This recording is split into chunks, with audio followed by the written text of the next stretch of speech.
Olá, está começando mais um Médico Legal, onde eu trago informações importantes para você, colega médico, ter o seu CRM blindado.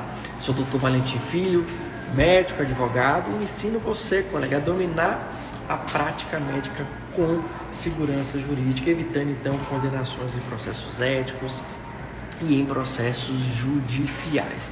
E o tema da nossa live de hoje é erros médicos, como agir diante do erro. Então, se você está me ouvindo bem, me vendo bem, comenta aí para que a gente possa dar início ao nosso conteúdo nessas lives semanais. O Médico Legal está fazendo esse acompanhamento, essa interação com você todas as quartas-feiras no horário do meio-dia, logo após aqui os meus atendimentos da manhã nessa clínica. Inclusive estou aqui, o cenário é aqui a recepção da minha unidade. Então a gente já está aqui finalizando os atendimentos dessa manhã e eu quero fazer essa interação com você e bater esse papo sobre erro médico. Vocês estão me ouvindo bem? Me vendo bem? Comenta aqui para a gente já dar início à nossa live. Então o primeiro ponto que eu quero deixar claro para vocês, e especialmente para nós médicos, é que todo profissional está sujeito ao erro. É muito comum, principalmente quando eu vou falar em algum evento, em alguma palestra, onde eu vou tratar ali do assunto direito médico, segurança do médico, segurança jurídica do médico, blindagem do CRM, que muito colega ele chega assim para mim e fala: Valentim, mas eu nunca vou precisar disso, eu não estou sujeito a errar. Eu falei: peraí, como é isso? Você está dizendo então que você não erra? Não pode cometer uma falha ética? Não pode cometer um erro médico? O que é isso? Que soberba é essa? Então o primeiro ponto que eu quero deixar muito claro: todo profissional, seja ele advogado, seja ele médico, está sim sujeito ao erro. A questão é qual vai ser o desdobramento desse seu erro? Como você vai agir quando errar? Então o primeiro ponto é: todos nós estamos suscetíveis ao erro. E eu diria mais: todo médico, em dado momento da sua carreira, ele vai errar. E a diferença vai ser como você vai agir diante do erro. O primeiro ponto que eu quero deixar claro para vocês é que, via de regra, a responsabilidade nossa quanto médicos é o que a gente chama de responsabilidade de meio. O que é que isso quer dizer? Você já deve ter ouvido isso em algum momento, colega. O médico, ele não garante resultados. Isso é uma verdade. Nem o médico, nem nenhum outro profissional pode garantir resultados. Então, por regra, a responsabilidade do médico é uma responsabilidade de meio. O que é que isso significa na prática? Que nós temos como pressuposto, como responsabilidade com os nossos pacientes, empreender os melhores esforços do ponto de vista técnico para trazer a solução para o paciente. Por isso que a gente chama que é uma responsabilidade de meio. Você vai utilizar os meios que estão ao seu alcance para poder entregar a melhor solução para o paciente. Deu para entender isso? Então, por regra, a responsabilidade do médico com o paciente é uma responsabilidade de meio. Por outro lado, tem sido cada vez mais frequente que a justiça ela interprete a relação médico-paciente como uma relação de consumo, vendo o médico como um prestador de serviço, como um fornecedor, e o paciente como um consumidor do serviço. Daí que você tem então a mudança da nomenclatura. Já não se chama mais paciente, se chama cliente. Por quê? Porque existe hoje uma tendência de interpretação, sobretudo quando a gente fala da área estética da medicina, que se enquadre essa relação entre o médico e o paciente como uma relação de consumo. E isso muda completamente, sobretudo a responsabilidade da relação entre o médico e o paciente, que ao invés de meio, passa a se interpretá-la como de resultado. Vou explicar melhor para você. Como a parte estética tem um apelo pelo resultado, a justiça, ao interpretar, ao julgar eventuais erros oriundos dessa relação com o paciente, tem interpretado, no caso específico da medicina que a gente chama estética, que essa relação do médico com o paciente é uma relação de resultado.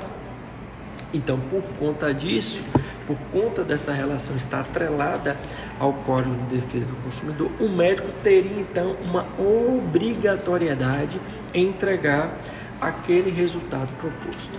E isso muda completamente quando o assunto também é erro médico. Porque se você tem, por um lado, a responsabilidade do médico interpretada como de meio, você vai ter uma leitura sobre o que seria esse erro médico. Mas, se por outro lado, você tem essa responsabilidade do médico sendo interpretada como de resultado, você vai ter uma outra leitura sobre o que seria erro médico. Vou te dar um exemplo. Se eventualmente você faz um procedimento estético e você tem um desdobramento diferente daquilo que você, paciente, esperava, isso, em regra, não pode ser interpretado como um erro médico. Até porque o resultado adverso, o efeito colateral, ou até mesmo um resultado diferente daquele que você esperava, é uma consequência possível dentro da relação médico-paciente, tendo em conta que é uma relação de meio. Ou seja, o médico empregou a melhor técnica, ele teve os melhores esforços para te entregar uma solução, mas que na sua interpretação como paciente não foi a melhor solução. Ou seja, você não ficou satisfeito com aquele resultado. E aí, por conta disso, você atribui que aquele médico errou. Isso, a rigor, não é considerado um erro médico. Porque o erro médico ele tem que estar associado a pelo menos 3 elementos, que é o que a gente chama de 3 elementos de culpa, que seria a imprudência, a imperícia e a negligência. Mas antes de eu entrar nesses 3 pontos, eu quero que fique claro para vocês o quanto a diferença da responsabilização do médico ela vai implicar nessa interpretação do que seria ou não erro médico. Ou seja, se você interpreta que a relação do médico com o paciente é uma relação de meio, esse exemplo que eu te dei, onde o paciente ele ficou insatisfeito com o resultado, a gente jamais poderia associar, criar um nexo entre aquilo que o médico fez e o resultado que o paciente teve para atribuir que foi um erro do médico. Por outro lado, se você interpreta, e essa tem sido a leitura, infelizmente, da justiça, ao avaliar que a relação médico-paciente é uma relação de resultado, se você tem uma conduta do médico diferente do resultado esperado pelo paciente e o paciente fica insatisfeito, ele pode então atribuir, pelo menos em tese, pelo menos na hora de processar, que aquele resultado que não foi o que ele esperava foi por conta de um erro do médico. E aí a interpretação da justiça ela acaba sendo completamente diferente para esse tipo de caso. Então, quando o assunto é erro médico, você precisa ter esta compreensão. A rigor, em regra, a relação do médico com o paciente é de uma responsabilidade de meio, de empreender os melhores esforços para ter a melhor solução para o paciente. Só que, atualmente, na realidade nossa quanto médicos, tem sido cada vez mais comum que a responsabilidade do médico tenha se atribuído ao resultado, o que, a meu sentir, é um equívoco, mas é a realidade que a gente tem nos deparado. E aí vem um problema, que é justamente quando o médico ele não tem essa consciência do cenário onde ele está inserido, e é algo que eu insisto constantemente com você aqui, ou seja, que você compreenda qual o ambiente jurídico onde você está inserido, para que você possa fazer um juízo de valor dos riscos que estão envolvidos no exercício da nossa profissão. E pare com essa objeção ou com essa soberba de achar que não preciso desse tipo de conteúdo, desse tipo de assunto, porque eu não erro. Eu não preciso tratar de erro médico porque eu não erro. Todo mundo erra, inclusive nós médicos. Agora, a consequência dos nossos erros, elas podem ser muito mais dramáticas, não só para o paciente, mas para você também, colega. Afinal de contas, eu vou trazer para você aqui uma estatística. Nos últimos 10 anos, nós tivemos um aumento de mais de 1.600% no número de processos contra médicos. Dentre eles, a sua grande maioria discutindo erros médicos. Vou falar aqui para você de novo. Nos últimos 10 anos, nós tivemos um aumento de mais de 1.600% no número de processos contra médicos. E a grande maioria deles discutindo supostos erros médicos. Então nós estamos inseridos, quando eu digo nós, eu estou falando nós médicos, estamos inseridos no ambiente de alta judicialização. E é dentro desse ambiente de alta judicialização onde tem sido cada vez mais frequente a interpretação por parte do juiz, que é quem julga, quando ele está falando de processo judicial, que a relação entre o médico e o paciente é uma relação de consumo e que por conta disso o médico então teria uma obrigatoriedade com o resultado. E isso gera uma série de desdobramentos para a nossa atividade enquanto médicos. Isso gera uma necessidade cada vez maior de você estar atento ao cenário do ponto de vista jurídico em que você está inserido. Porque pense comigo, nós estamos vivendo numa velocidade cada vez maior, uma proliferação de vagas em cursos de medicina e por consequência no número de médicos. A gente já tem hoje algo aproximado de 500 mil médicos inscritos em todo o Brasil. Isso leva com que nós tenhamos uma oferta maior de médicos para um nível de demanda que a gente tem no país. Isso faz com que, pela lei da oferta e da procura, a remuneração dos médicos estejam cada vez menor.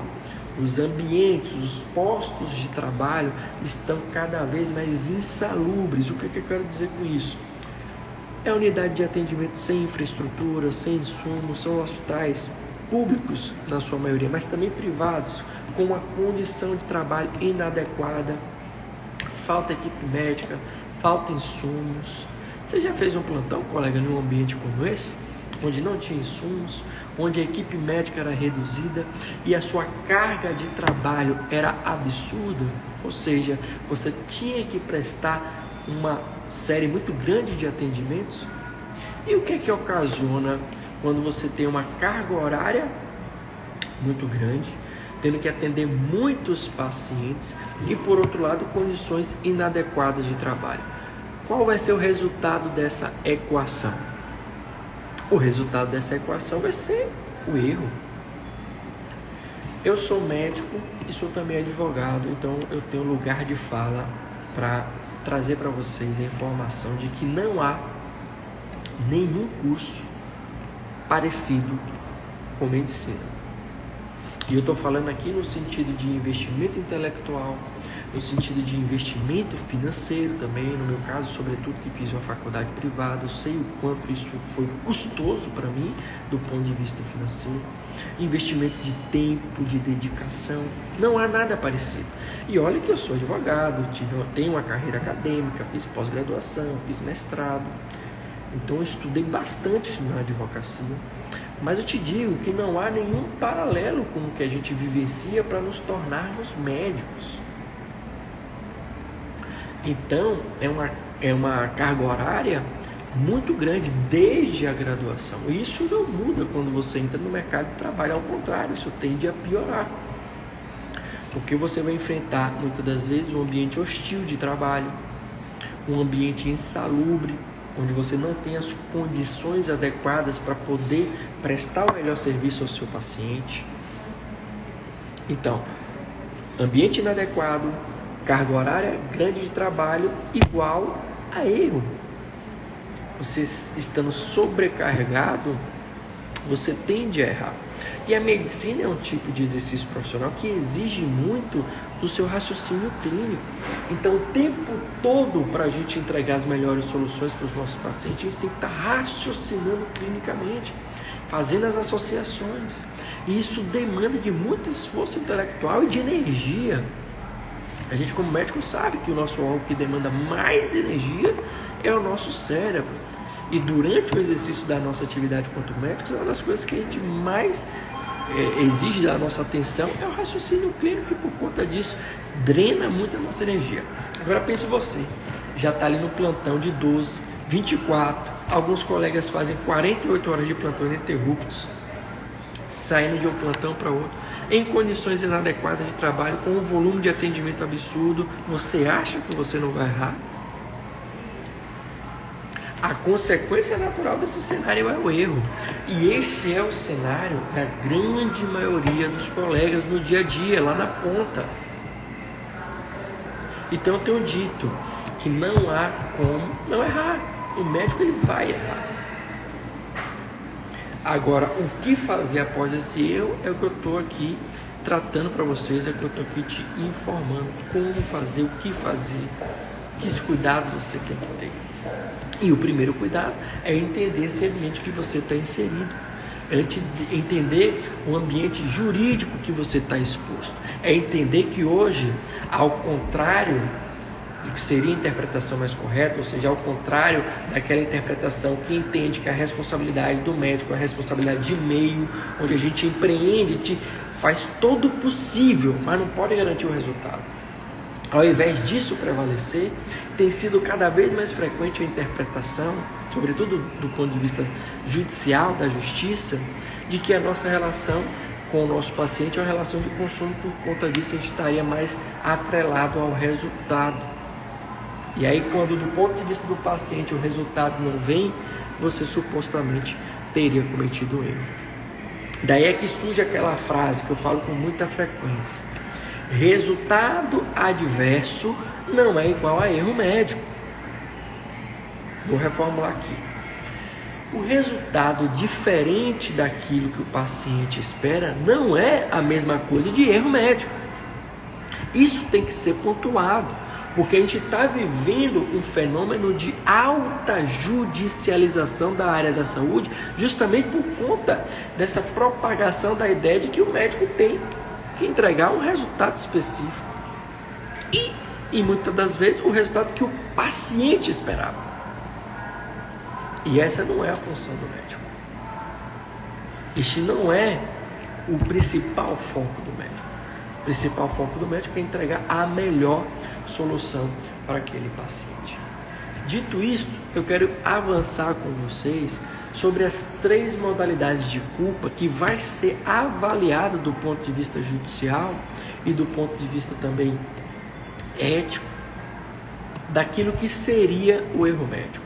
Então, o erro médico, ele se constitui da avaliação de culpa do profissional sobre 3 perspectivas: a imprudência, a imperícia e a negligência. E eu vou destrinchar esses 3 elementos de culpa para vocês aqui hoje. Mas eu preciso que você entenda que para caracterizar efetivamente um erro médico, é preciso que se apure a existência ou não desses 3 elementos de culpa: a imprudência, a imperícia e a negligência. Do ponto de vista prático, vamos pensar no colega que está fazendo o plantão ali. Eu vi aqui, tá aqui o doutor Davi, saudações, meu irmão, está aí presente. Doutor Davi, um colega que está muito habituado a fazer plantão. Então vamos pensar no contexto de plantão. O que seria uma negligência? Seria você deixar de fazer algo que deveria fazer. Então a negligência é quando o colega, por exemplo, deixa de prescrever um antibiótico terapia quando deveria prescrever. Ele foi negligente. Ele deixou de fazer algo que deveria fazer. Esse é o primeiro elemento de culpa. Então, ao atribuir ao médico um erro, terá que se avaliar, ele foi negligente, ou seja, ele deixou de fazer algo que deveria fazer? Se isso ficar comprovado, ficar caracterizado, a gente pode dizer então que o colega errou na modalidade de culpa negligência. O que seria a imprudência?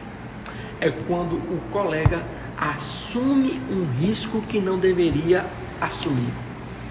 E isso tem um liame muito tênue, sobretudo com um colega que atua em sala vermelha, onde tem que tomar uma série de decisões. Então pense no caso concreto, você está no plantão numa sala vermelha, aí já vem a questão do ambiente, um ambiente insalubre, sem muitos insumos, e aí você precisa de repente fazer uma IoT.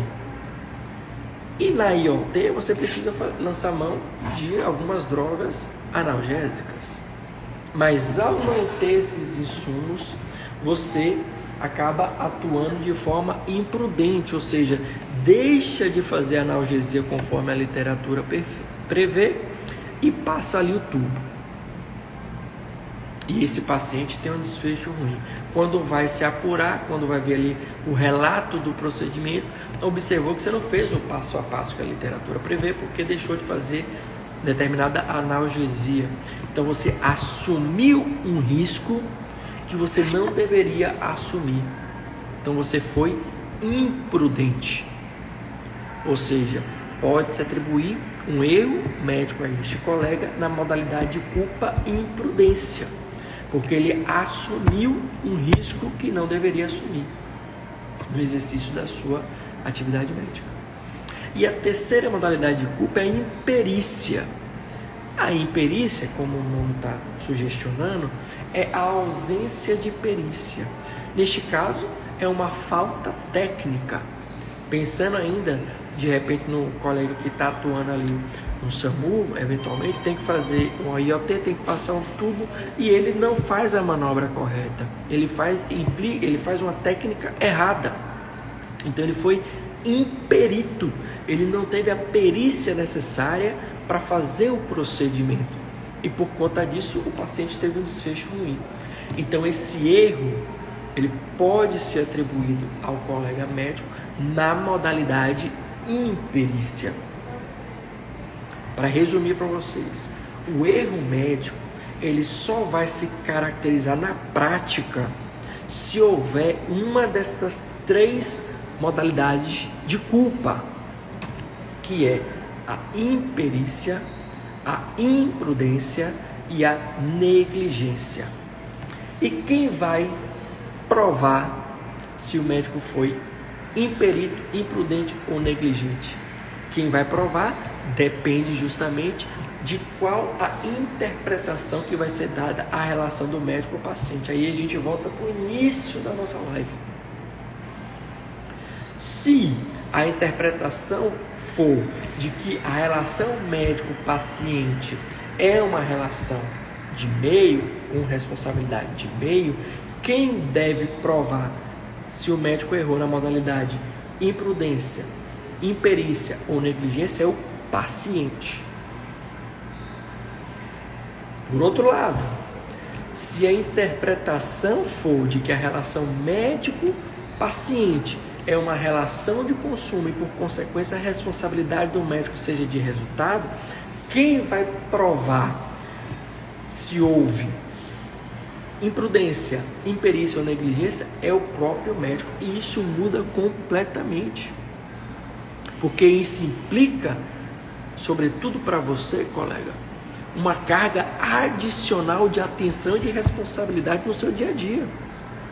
Porque pensa o seguinte: se vai ser você quem vai ter que provar que agiu de forma correta, ou seja, que não agiu nem com imprudência, nem com imperícia e nem com negligência, como é que você vai provar isso? Através dos documentos médicos. Pensando ainda no caso deste exemplo de um plantonista do SAMU que fez lá um IoT, e ele está sendo acusado, e o paciente teve um desfecho ruim. Ele está sendo acusado de erro médico, sobretudo nessa manobra do IoT. Se a interpretação for judicialmente que é uma relação de resultado, vai ser o médico quem vai ter que provar que agiu da melhor forma. E como é que esse colega vai provar? A partir dos documentos médicos, ou seja, vão se apurar a descrição que você fez, colega, do procedimento. E se ao descrever o procedimento, você eventualmente não tomou o cuidado de fazer todo esse passo a passo, aí já era, aí vai ficar caracterizado o erro, porque você não vai conseguir provar que agiu da melhor forma, você não vai conseguir se safar dessas modalidades de culpa, da negligência, da imprudência e da imperícia. Daí novamente vem um alerta que eu faço para você, colega. É preciso que você entenda, é preciso que você compreenda o ambiente hostil do ponto de vista jurídico em que nós estamos inseridos. Eu tenho dito com cada vez mais frequência que nós estamos vivenciando a pior época para exercer a medicina. Vou reformular aqui.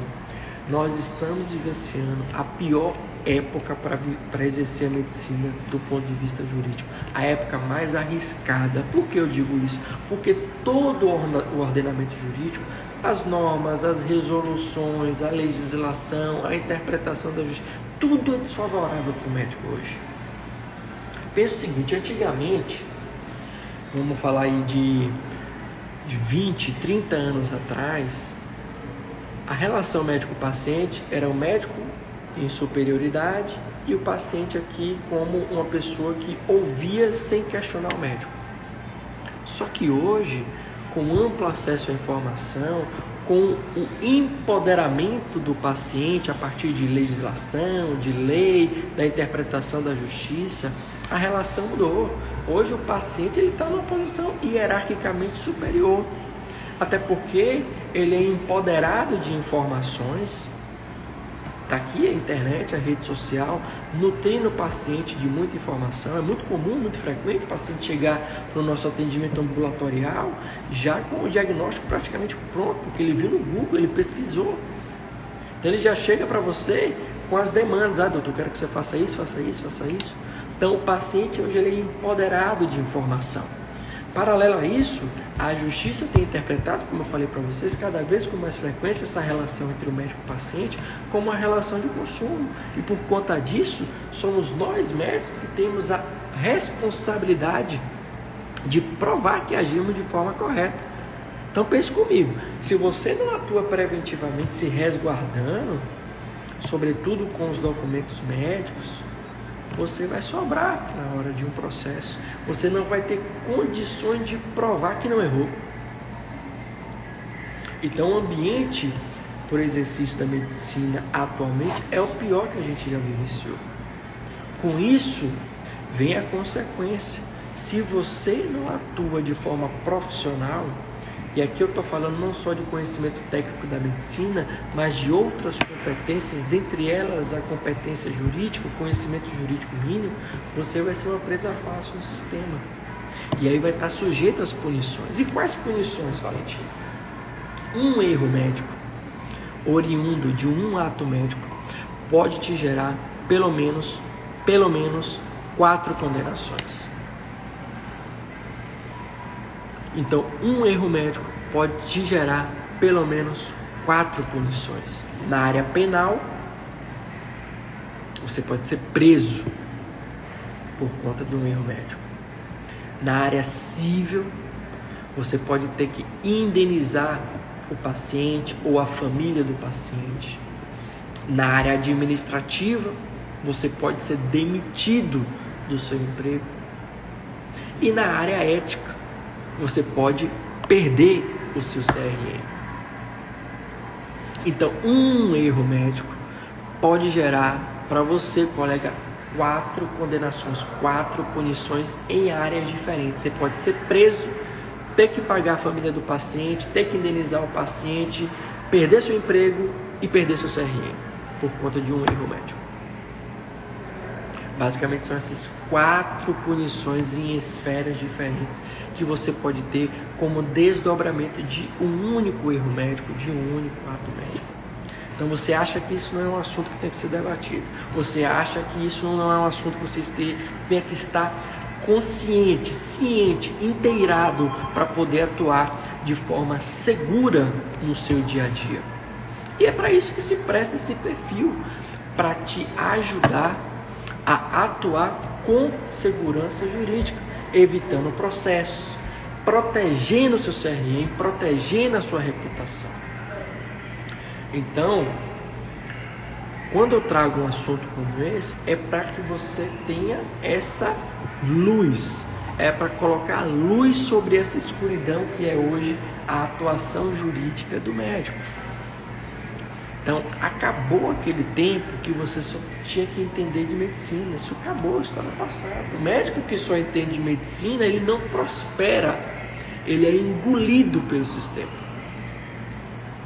Então, hoje você precisa entender de medicina como critério mínimo, básico. Mas você tem que desenvolver outras competências, dentre elas o conhecimento jurídico.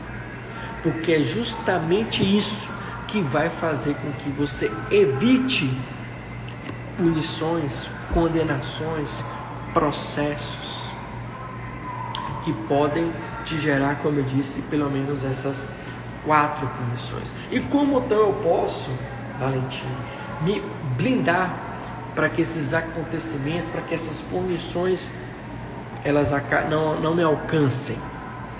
Porque eu quero deixar muito claro aqui para você o seguinte: você não pode evitar o erro, ainda mais nesse contexto que a gente está vivenciando. Você pode minimizar as chances de errar, mas errar todo mundo pode errar.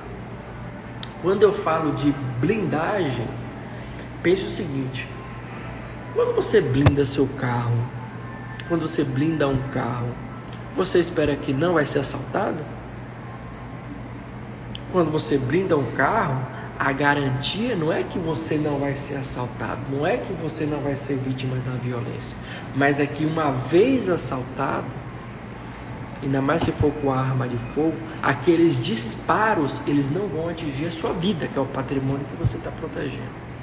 Então, quando eu falo de blindagem do seu CRM, o patrimônio é o seu CRM. Se a gente blinda esse CRM, isso não significa que você não vai ser processado, isso não significa que você não vai ser vítima da judicialização, isso não significa que você não vai receber um processo ético. Essa blindagem significa que este seu patrimônio, que é o seu CRM, ele não vai ser afetado. E ainda assim, quando a gente faz essa analogia com a blindagem de carro, existem estágios de blindagem. Você pode blindar seu carro para disparo de pistola, mas se vier um disparo de um fuzil, aquela blindagem não segura. A mesma questão é a blindagem do seu CRM. Existem níveis de blindagem desse seu CRM. Quanto maior o seu conhecimento, maior o nível de blindagem do seu CRM. Por outro lado, quanto menor seu conhecimento, menor o nível de blindagem. Então, como a gente pode se safar das consequências do erro médico? Com conhecimento. E esse conhecimento sobre 2 perspectivas: o conhecimento técnico da medicina propriamente dita, para você evitar essas modalidades de culpa, da imprudência, da imperícia e da negligência, e também o conhecimento jurídico, para entender esses conceitos, entender esse ambiente que você está inserido. E aí sim, com uma atuação preventiva, ou seja, eu já sei quais são as vulnerabilidades jurídicas que eu posso enfrentar, eu já sei quais são as possíveis consequências que eu posso enfrentar, eu já sei que tipo de consequência e em que área eu posso enfrentar. Então eu vou fazer o quê? Eu vou atuar preventivamente, para que, mesmo sendo processado, eu não tenha a consequência final, que é a condenação. Então, meus amigos, esta é a minha missão. Essa é a minha missão aqui neste perfil contigo, colega. Te ajudar a evitar o processo. E uma vez que ele exista, te ajudar a evitar a consequência mais danosa desse processo. Para proteger o seu CRM, para proteger a sua reputação. Se essa live te ajudou, compartilha. Comenta aqui embaixo se ficou alguma dúvida. E você pode contar comigo. Toda quarta-feira a gente vai fazer aqui a nossa live Médico Legal, para trazer assuntos jurídicos inerentes ao nosso exercício profissional quanto médicos, porque os desafios são muito grandes. Meu nome é Dr. Valentim Filho, sou médico, advogado e te ajudo, colega, a evitar condenações em processos éticos e judiciais, protegendo seu CRM e protegendo, sobretudo, a sua reputação.